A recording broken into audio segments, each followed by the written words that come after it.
Oke, bismillahirrahmanirrahim. Assalamualaikum warahmatullahi wabarakatuh. Eh, Apa kabar teman-teman semuanya ya? Semoga teman-teman dalam keadaan sehat walafiat, dan buat teman-teman yang sedang dalam kondisi tidak enak badan atau sedang tidak fit, saya doakan semoga Allah segera mengembalikan kesehatannya, keceriaannya, dan semangatnya kembali. Dan teman-teman, ini kondisi dapur saya. Kondisi dapur saya yang kemarin saya buat.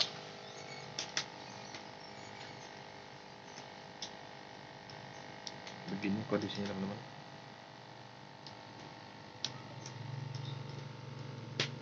Dengan dinding hitamnya ya. Dan kalau teman-teman lihat di sini ada tungku dengan batu bata yang hanya disusun saja. Ini kemarin kita iseng-iseng coba aja nih. Ternyata begini hasilnya. Semua dinding sampai atapnya juga menghitam. Ini dia teman-teman.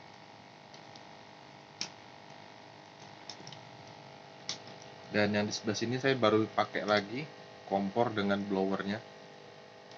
Kompor dengan apa namanya? Tabung freon ya. Apinya bagus, besar. Karena ditiup dengan blower kecil itu, teman-teman. Kalau di sini ya teman-teman bisa lihat, dibilang apinya besar enggak juga, kecil juga enggak ya, nyala tapi enggak maksimal. Coba yang ini kita pasangi bantuan udara supaya apinya nyala.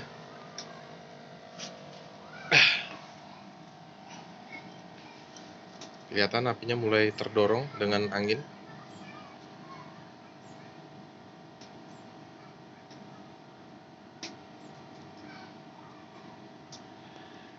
Nah, kenapa kita buat yang tungku model seperti ini? Ya, seperti saya bilang tadi, awalnya coba-coba dulu. Siapa tahu lebih efektif ya. Ternyata tidak, teman-teman. Dan asapnya juga sulit dikendalikan.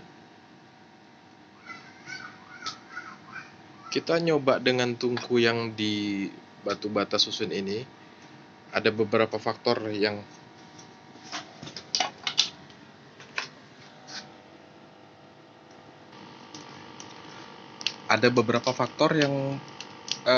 mendorong kita ingin membuat tungku dengan batu bata yang hanya cuma disusun seperti ini aja. Yang jelas faktor utamanya itu adalah karena kayu yang kami dapat tidak selalu berbentuk kecil. Ada yang panjang-panjang seperti ini. Dan itu kalau buat tungku yang itu, kompor yang itu kita kesulitan karena kita harus memotongnya kecil-kecil. Dengan ukuran seginilah kira-kira. Lebih besar sedikit masih masuk. Nah, tapi karena efek asapnya seperti ini yang menghitamkan seluruh dinding ruangan dapur ini, kita mengurungkan niat. Dan nantinya kita bakal buat kompor yang seperti itu lagi. Gitu teman-teman. Asapnya nggak ketulungan yang ini. Pertama merusak merusak warna asli dindingnya. Ini sudah saya lapis dengan triplek ya, ada triplek nganggur kemarin. Triplek nganggur. Jadi saya lapis dindingnya takut hitam. Ternyata sampai ke atas-atasnya juga tetap hitam. Dan itu kelihatan yang turun-turun itu kemarin sempat hujan dan di situ rembes. Ya, akhirnya gitu. Jeleret ke bawah gitu ya, airnya bekas mengalir ke bawah. Dan itu sangat tidak enak dipandang. Sedangkan kompor yang ini apinya bagus, stabil, yang penting kayunya tetap ada, dan fokus, apinya fokus ke atas saja, nggak kemana-mana. Minusnya adalah kayu yang masuk harus ukuran kecil aja, ukuran kecil, dan kipas selalu standby on, dalam posisi on terus untuk meniup si tungku itu, gitu teman-teman. Kalau kita ke sini, apinya itu jauh dari pantat si pancinya. Kalau batunya saya kurangin, masuk kayunya, tempat masuk kayunya pasti lebih sempit dan lebih menyulitkan lagi. Jadi percuma dibuat batu seperti ini dengan tujuan awalnya supaya kayu besar-besar bisa masuk, tapi ternyata kayu besar-besar nggak bisa masuk dikarenakan menyempitnya ruang bakar, gitu teman-teman. Jadi kita putuskan nanti tetap pakai kompor yang buatan dengan tabung freon tadi, supaya apinya lebih fokus, nggak kemana-mana. Karena ruang bakarnya terlalu besar, apinya kemana-mana menyebar dan mubazir ya. Panasnya itu mubazir rasanya kemana-mana juga. Dan ini kayunya butuh banyak untuk menciptakan api yang nggak terlalu besar, butuh banyak.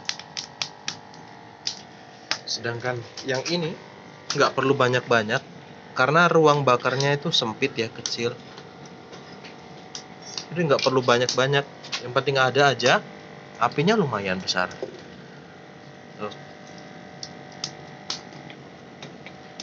Kayu basah pun yang dalam kondisi basah, kalau apinya sudah besar masuk sini tetap aman, masih bisa terbakar. Sedangkan yang satunya dengan tungku batu bata yang disusun ini, kalau kayunya basah itu sulit terbakar. Dan saat terbakar pun menghasilkan asap. Tidak dengan kompor buatan kita, kompor tabung freon tadi. Jadi kalau dihitung-hitung plus minusnya, tetap unggul si kompor dengan tabung freon.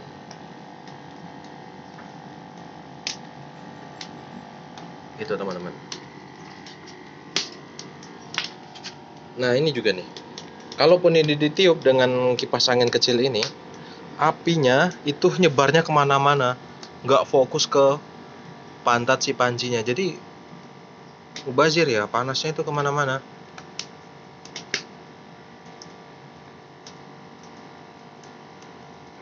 Gitu teman-teman.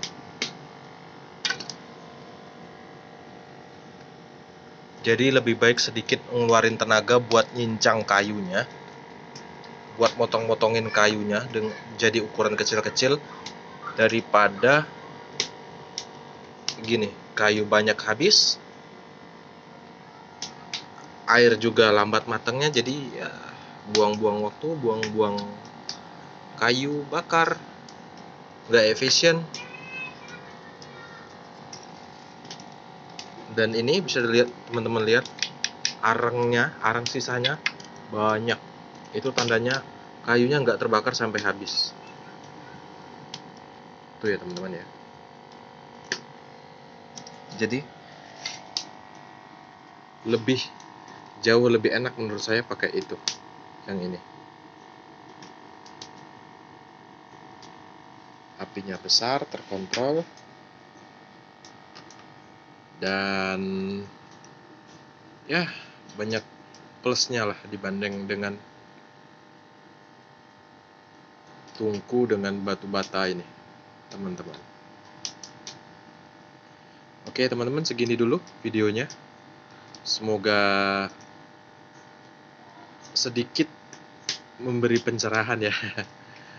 Ampun, sedikit memberi informasi buat teman-teman yang siapa tahu ada usaha seperti ini atau usaha lain yang berhubungan dengan kompor.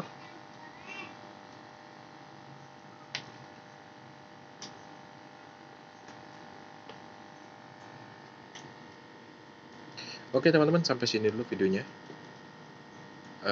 Dan saya doakan teman-teman dalam keadaan sehat terus, selalu sehat, selalu bahagia, dan ingat Tuhan tentunya. Oke.